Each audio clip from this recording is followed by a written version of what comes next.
School छात्र छात्री मानक पई आसिला बड़ खुशी खबर। सरकार नेले बड़ निष्पत्ति पिलांकु मिलिबो एही जिनिस।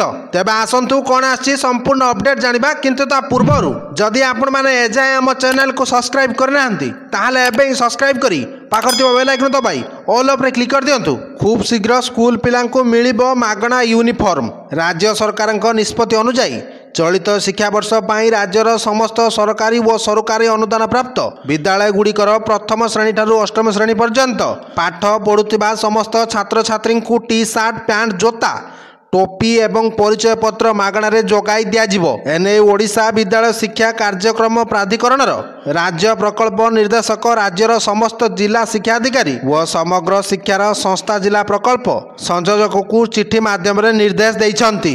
परवर्ती खबर बुधवार एवं गुरुवार प्रबल वर्षा संभावना।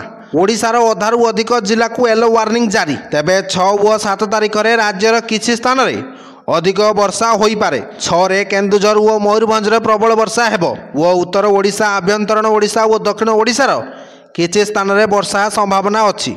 तेबे पाणीपाग विभाग यही पूर्वानुमान करिछि। तेणु 6 तारिख में केन्दुझर और मयूरभंज रे भारी प्रबल वर्षा होई पारे। Bureau report Odisha news.